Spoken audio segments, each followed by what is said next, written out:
The Divine Comedy is the greatest literary masterpiece in human history. When Dante wrote it in about 1300, he called it La Commedia. Okay? And the reason why is that at this time in history, epic poetry was considered high, okay, or tragic. And it was written usually in Latin. But for Dante, what he really believed is that epic poetry should be democratic. It should be accessible to the people. And that's why he called it La Commedia, low, okay? Which meant comedy. And so he wrote it in Tuscan, which is the language of Florence, where he lived. Latin was the language of the elite in Europe. He wanted to write it in Tuscan so that ordinary people around him could access it. And as a result, Dante is a great believer in democracy. So Homer, Dante, and Shakespeare were, in their own respective languages, the greatest poets. Because first and foremost, they believed that poetry should be accessed by the people. They believed in a democratic spirit to poetry. And that made them distinct from the people of their time. La Commedia is a response then to the Aeneid by Virgil. At this time in history, for the past 1,000 years, the Aeneid was the dominant literature in Europe. And it was the foundation for the Catholic Church. Okay, so remember when we read the Aeneid is fundamentally about duty, piety, and it just spoke, and it contrasted love. Okay, and this became the dominant idea in the Catholic Church, where you are not allowed to access God. You're not allowed to believe in love. You must obey the church, because only the church can guarantee you redemption and salvation. And this, of course, led to massive corruption in the Catholic Church. But it also led to wars throughout Europe, because so much power was concentrated in the Catholic Church, and as a result, many kings fought over for power in the Catholic Church. And this led to many wars. It led also to a splintering of the Catholic Church. And Dante found himself embroiled into a lot of these conflicts. Okay, so he wrote La Commedia in order to have people access God. Okay, for the comedy, you can access God and bypass Catholic Church. In fact, if you read La Commedia, you'll find there are a lot of direct criticisms of the Catholic Church. Also, La Commedia was written in response to the Aeneid. And like Homer, what Dante wants to do is position love first and foremost, okay? In La Commedia, love is God itself. All right, so these are the basic themes that we'll be looking at throughout this book. So let me talk about the structure of La Commedia, right? There are three distinct parts. First is Inferno. Second is Purgatory. And the last is Paradise.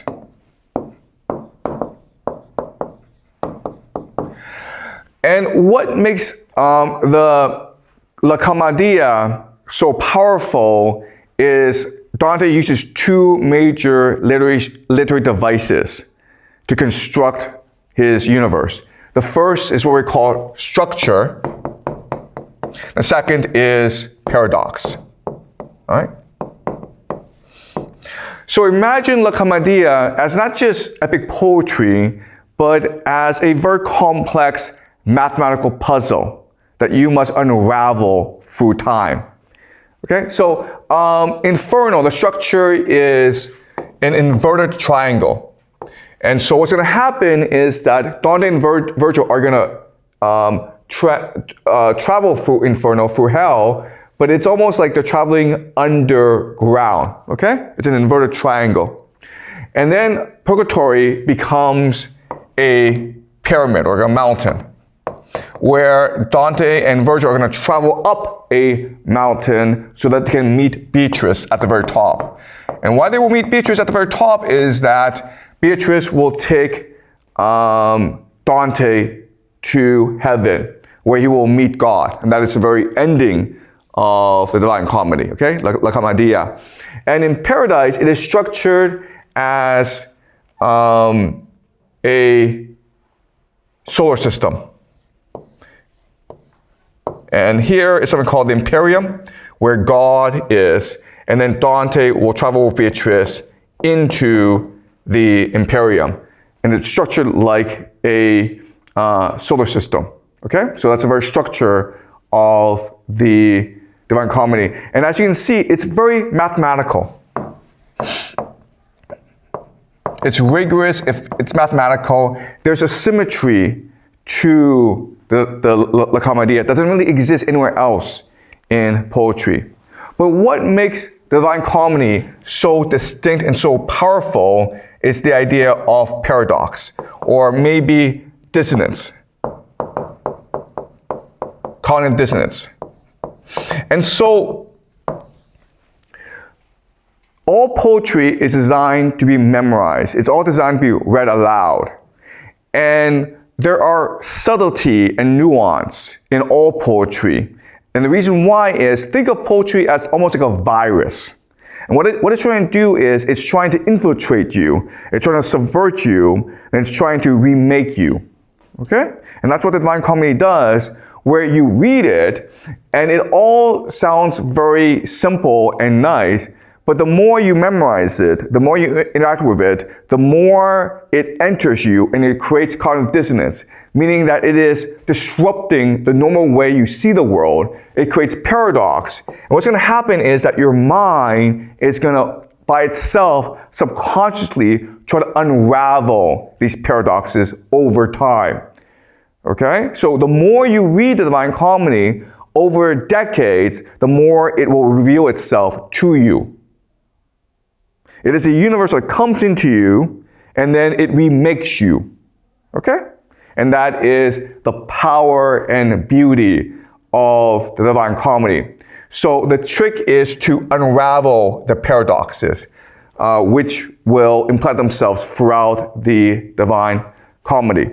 Okay, so so another thing about the structure is that in order to reach paradise, Dante must first enter Inferno, okay? And there are different ways you can interpret the meaning of this. The simplest way to interpret this is that in order to really truly discover God, you must experience hell yourself. Okay? So good and evil are intertwined together. You can never have good unless you first experience evil. Good is not the absence of evil. Good is a confrontation and the defeat of evil. Okay? That's one possible way to interpret it. But another way to interpret it is that Inferno represents Virgil, which represents the Ennead. And so for Dante to begin the process of entering into heaven, he must first recognize the impact of Virgil and the Ennead on his psyche, on his culture, and then by recognizing this, defeat the Ennead in order to fully embrace the power of God and of love. Okay? And that's the interpretation that I want to present to you as we go along. All right. Okay. So, having gone that, let's go over some basic biography.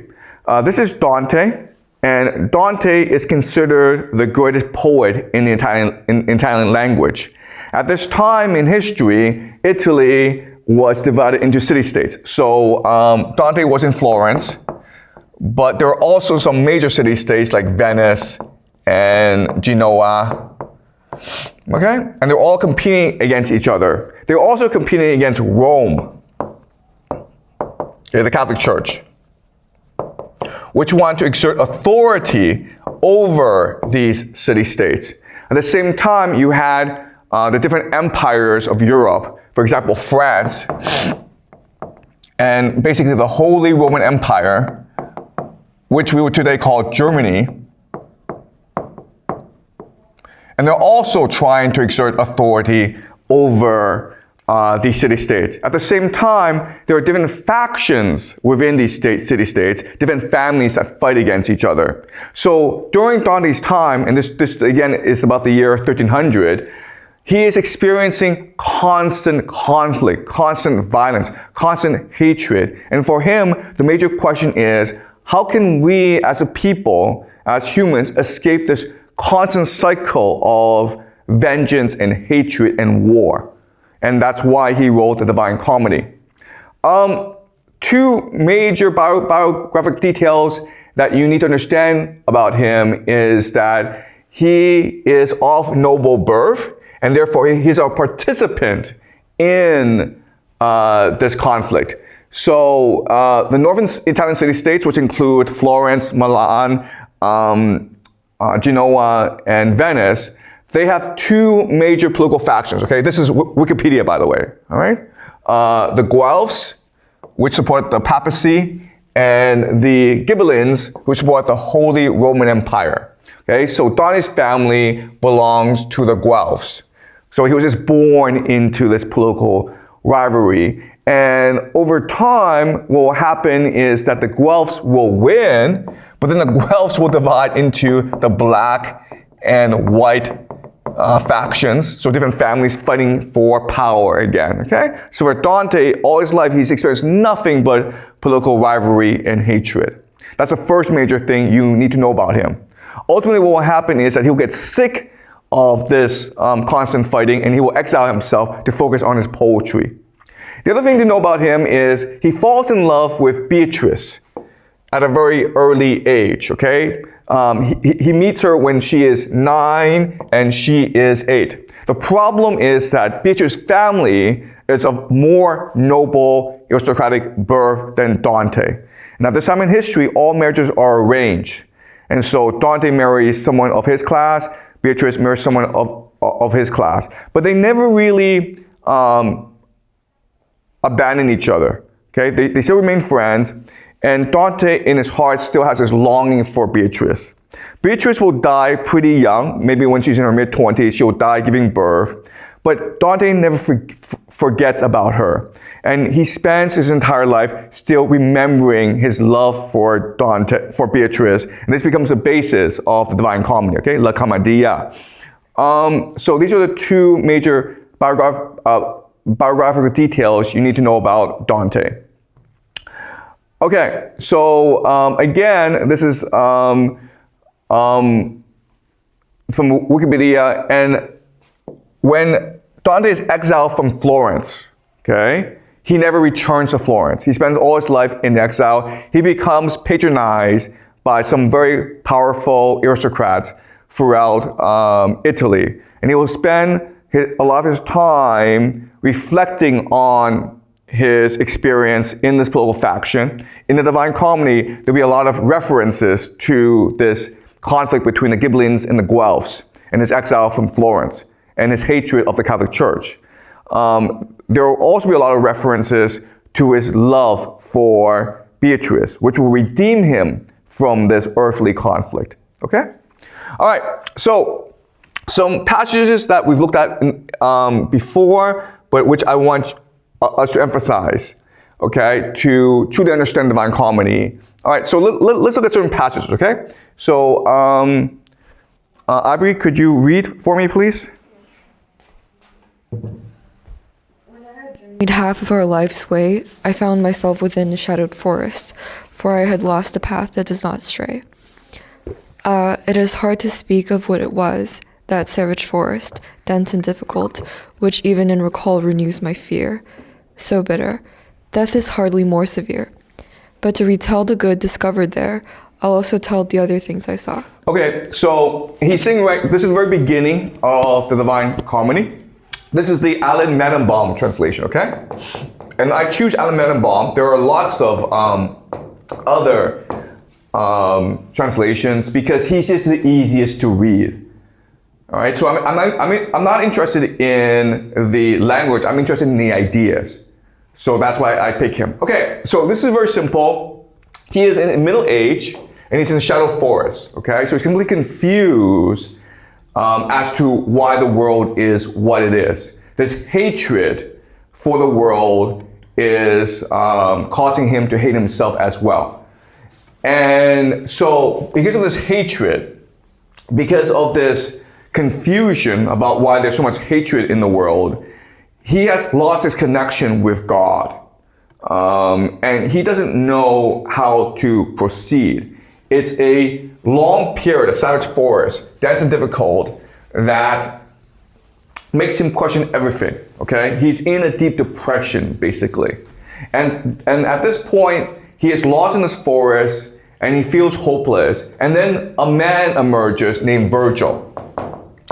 And Virgil is the poet that Dante respects the most because at this point in history, Virgil is the most influential poet. And Virgil promises to guide Dante out of this shadow forest and into the light. And Dante puts his faith in Virgil. And at this point, Dante sees Virgil not just as a savior, but as a father and as a teacher, okay?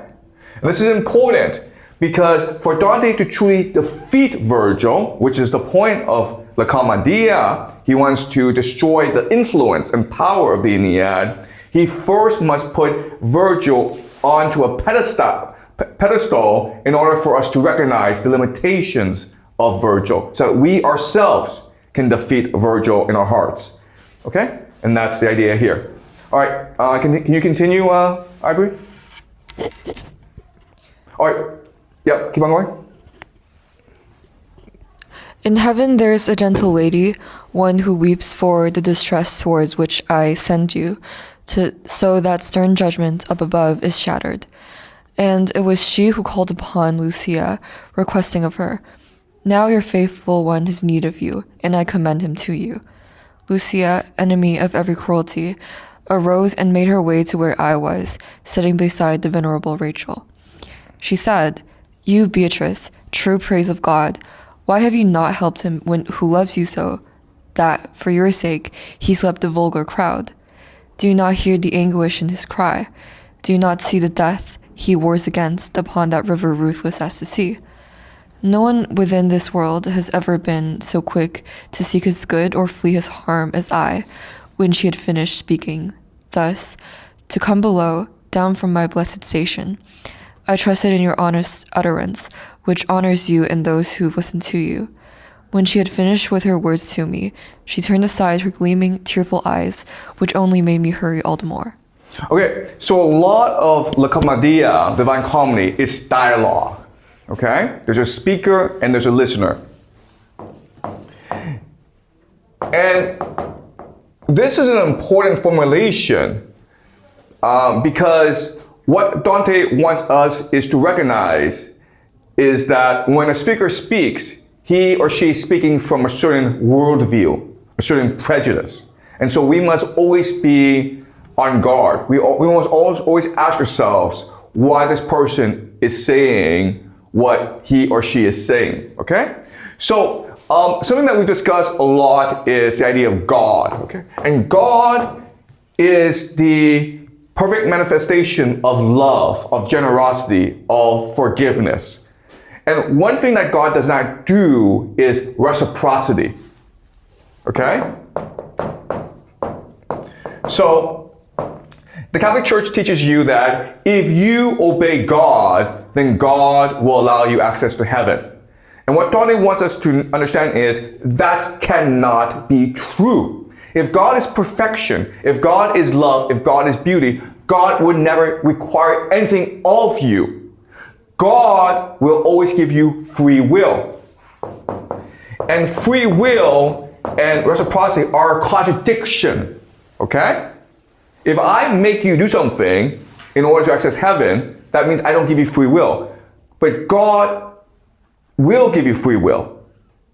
All right? But here we can see a contradiction, a paradox, in that what's happening is that Dante is talking to Virgil, and Dante's asking Virgil, how did you get here? Why are you here? Why are you taking me to heaven? And Virgil's response is, well, I was having a very nice time sitting in home in limbo in hell, but then an angel, Beatrice, came to me and said she needed my help in order to help a friend.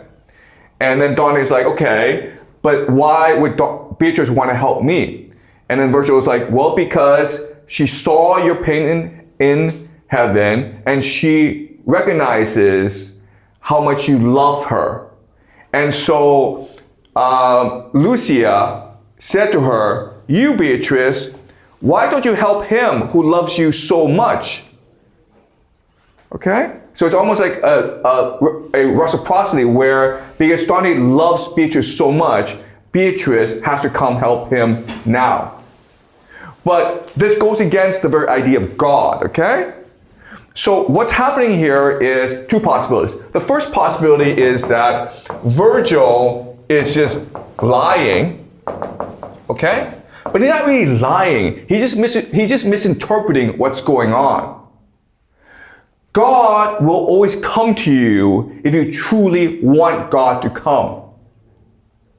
Okay? Because God is all generous. And so Dante, his heart is calling out for God, and God sends Beatrice without any conditions. And God sends Beatrice because God understands that Beatrice is a person who can most help Dante. Okay? There's no reciprocity here. But when Beatrice tells Virgil this, Virgil misinterprets this idea to mean that there's reciprocity going on, okay? So it's not really lying, but it shows you the limitations of Virgil's worldview, where in the Iliad, it's all about reciprocity, okay? It's all about contract. It's all about duty, okay? So that's the first possibility. But another possibility is that Beatrice understands the limitations of Virgil, and so just tells Virgil what he wants to hear, or structures this in a way that Virgil can understand, okay? Because if Beatrice says to Virgil, I came to help Dante because Dante needs help, Virgil will be like, well, okay, he needs help, but why help him? And so Beatrice doesn't want to spend time explaining to him that the universe is all forgiven. So she just says, okay, well, it's because he helped me in the past. It's because of his love for me that I'm able to go to heaven. Okay?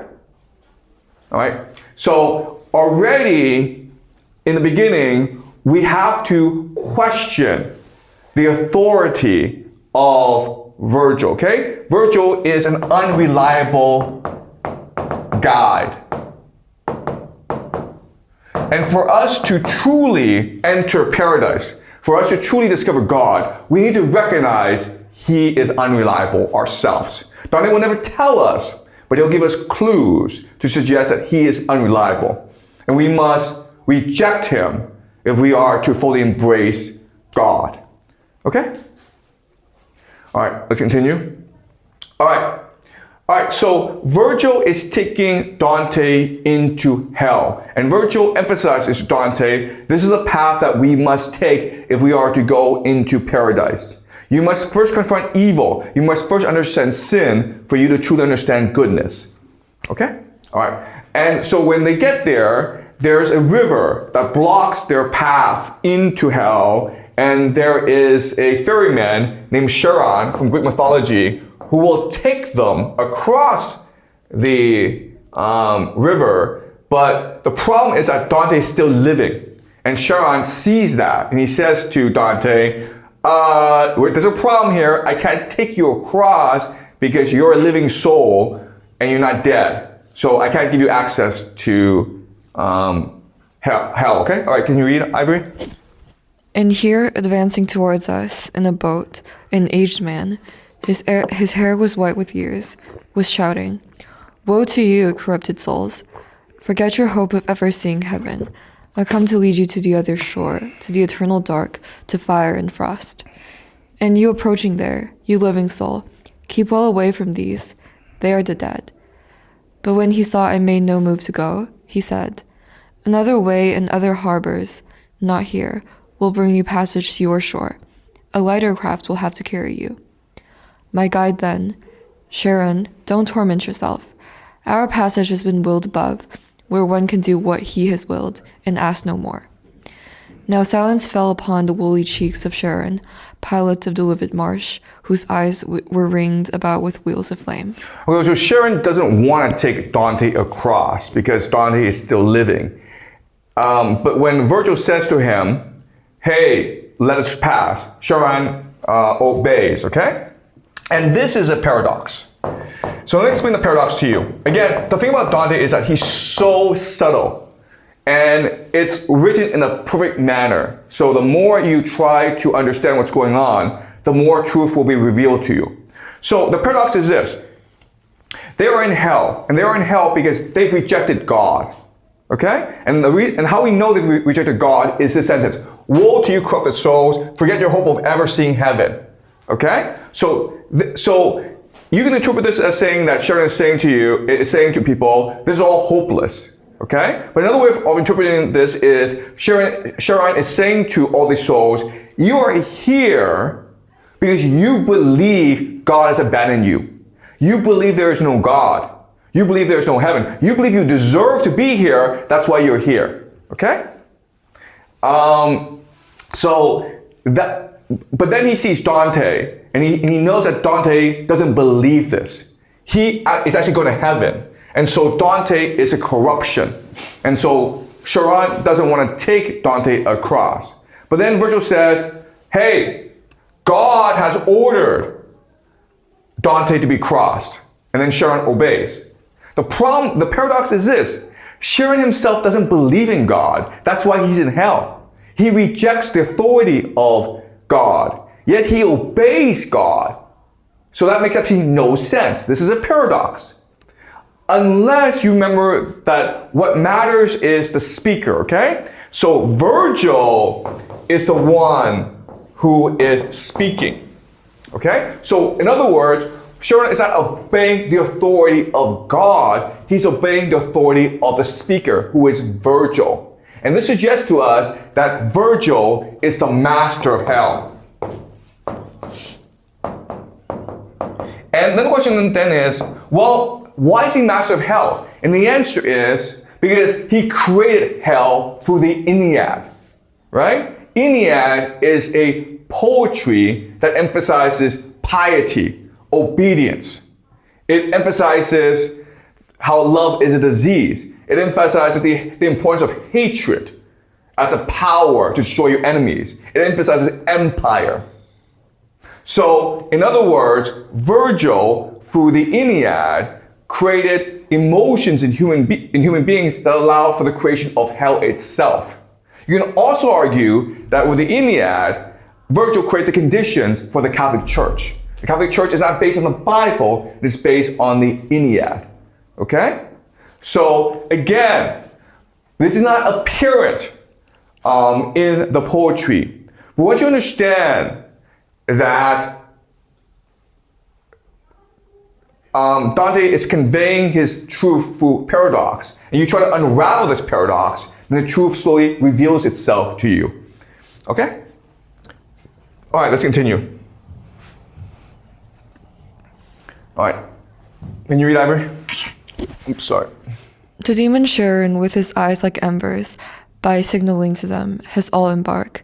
His oar strikes anyone who stretches out. As, in the autumn, leaves detach themselves, first one and then the other, till the bow sees all his fallen garments on the ground. Similarly, the evil seed of Adam descended from the shoreline one by one, when signaled, as the fall gun, called, will come. So do they move across the darkened waters, even before they reach the farther shore, new ranks already gather on this bank. My son, the gracious master said to me, those who have died beneath the wrath of God, All these assemble here from every country, and they are eager for the river crossing because celestial justice spurs them on, so that their fear is turned into desire. No good soul ever takes passage here. Therefore, if Sharon has complained of you, by now you can be sure what his words mean.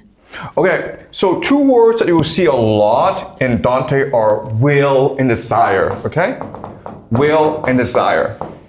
Because will and desire together create your soul, okay? So in Divine Comedy, you will see these two words, will and desire, repeated a lot. You are what you want and what you move towards, okay? That's ultimately your soul. And what this is telling us is that people are evil because people obey, okay? Duty, okay? So this image is where the people line up obediently and do as they're told. They don't question why this is happening. They don't resist why this is happening, okay? Their will and desire is to move towards hell. They are not in hell because they did bad things. Everyone does bad things. They're in hell because they desire to be in hell. Okay? And this is something that Virgil says. Their fear is turned into desire. They're entering hell because they want to do so. And this is a really important idea if you are to understand Dante. Free will is a fundamental truth of the universe. You do what you do because you choose to do it. You're in hell not because you did bad things. You are in hell because you think that hell is the best place for you. You're happy in hell. Okay?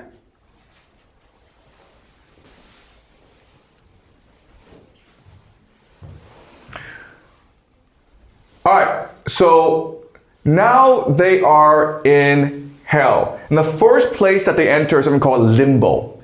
And limbo is a place where people go. They're good people, but the problem is they don't believe in Jesus. They don't believe in Christ. They never converted to Christianity. So these are people like Virgil, like Homer, like Plato. Okay? Very virtuous people, but unfortunately, they don't believe in God, and so therefore they are doomed in hell. Or that's what Virgil tells Dante. Dante is suspicious, and Dante asks Virgil, was there ever a time when people in hell could ascend to heaven?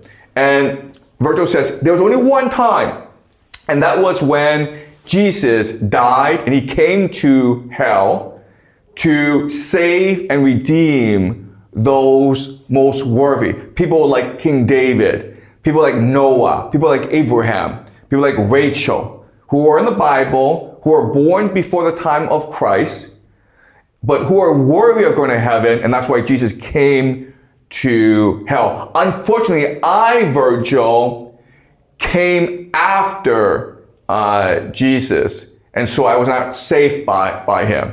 Okay? And as you go on, I want you to remember this, because what we'll discover as we go on is this is not true.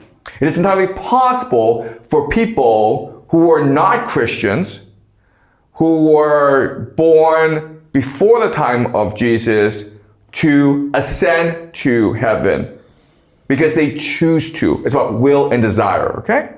So, and then they go into the first layer of hell. And the first layer of hell are people who lust, okay? These are people whose passion overrided their reason, and so they sin, okay?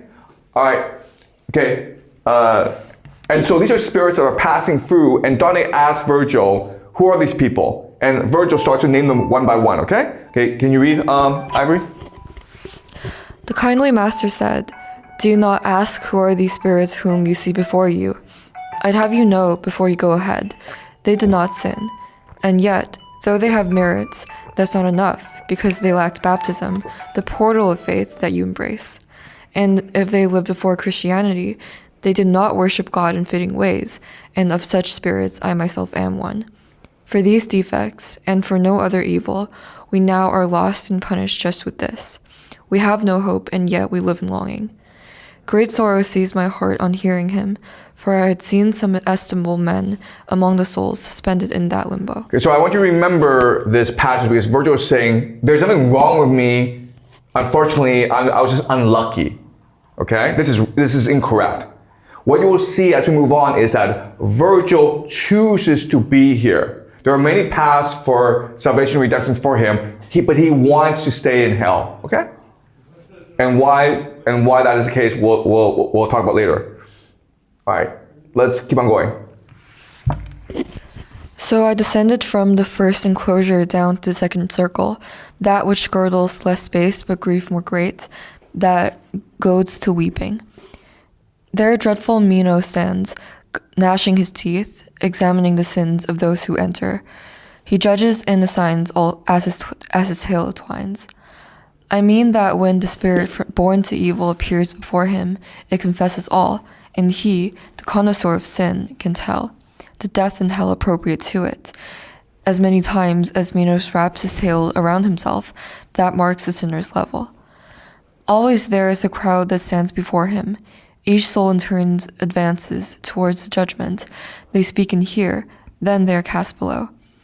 Arresting his extraordinary task, Minos, as soon as he had seen me, said, "O you who reach this house of suffering, be careful how you enter, whom you trust.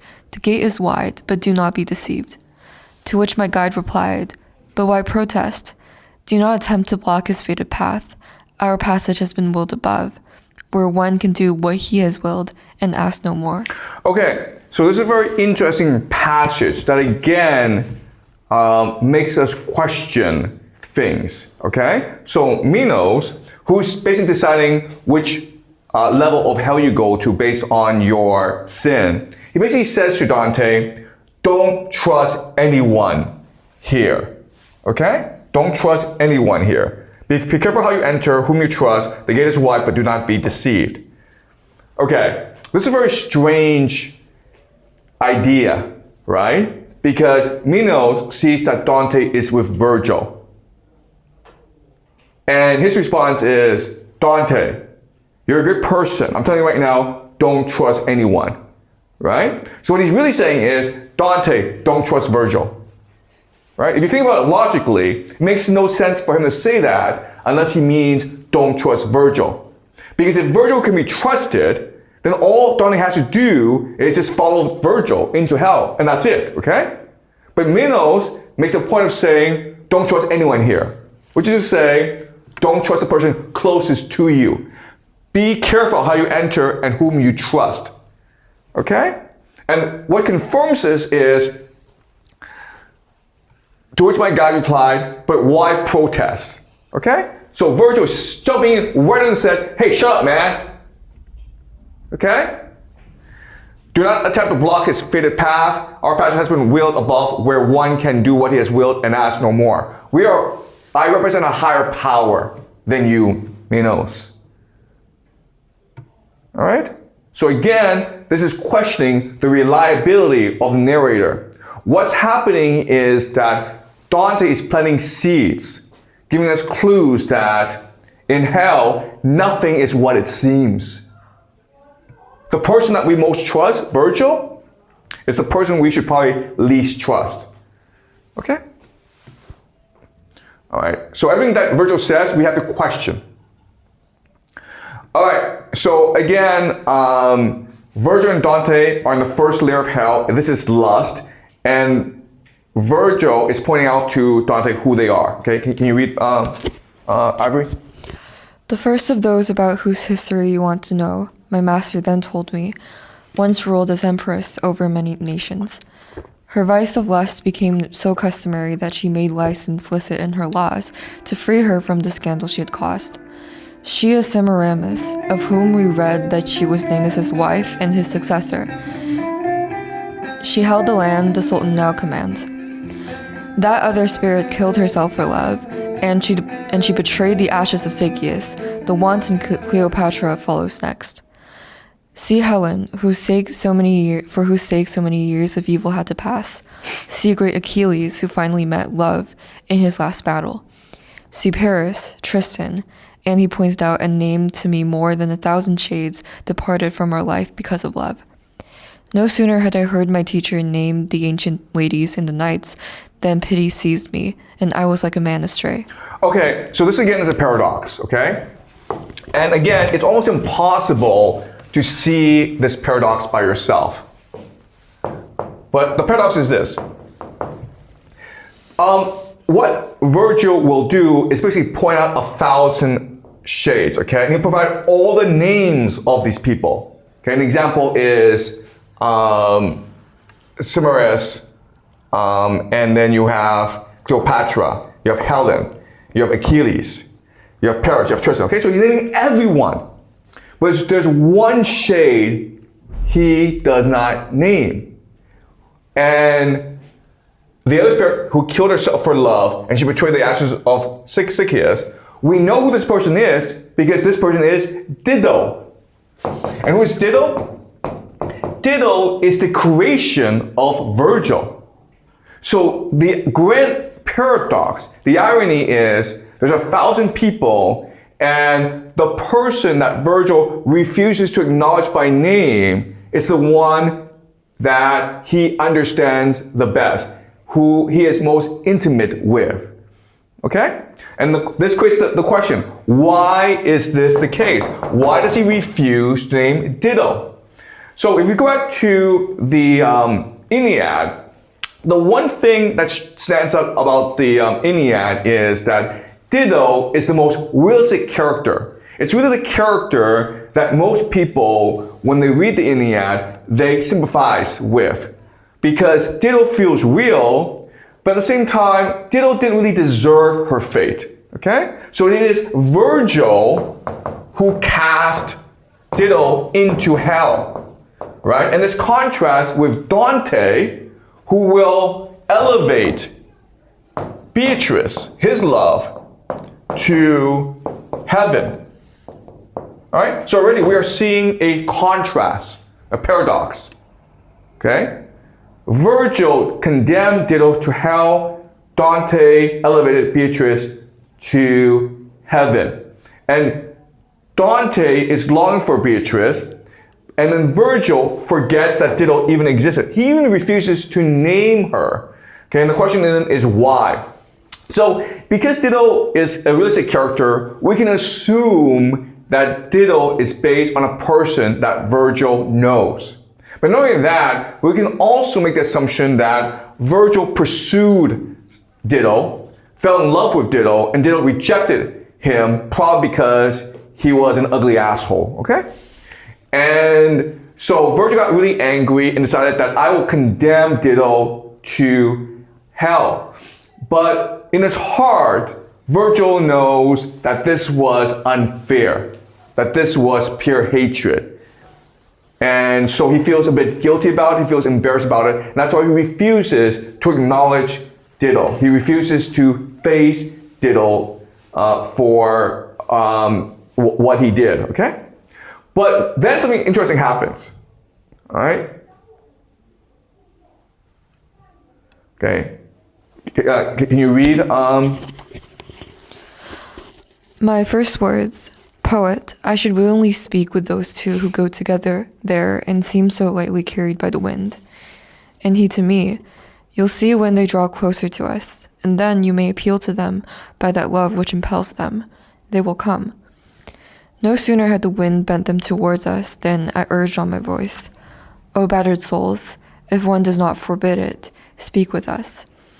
Even as doves, when summoned by desire, borne forward by their will, move through the air with wings uplifted, still to their sweet nest, those spirits left the ranks where Dido suffers, approaching us through the malignant air.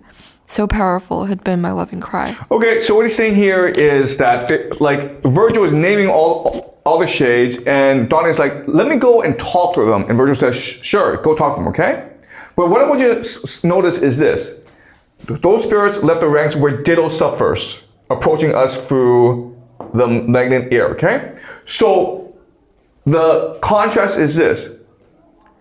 Virgil refuses to name Dido, so Dante names Dido himself. All right? And what this what this really is an act of rebellion. Because Dante acknowledges Virgil as his father, as his guide, as his teacher.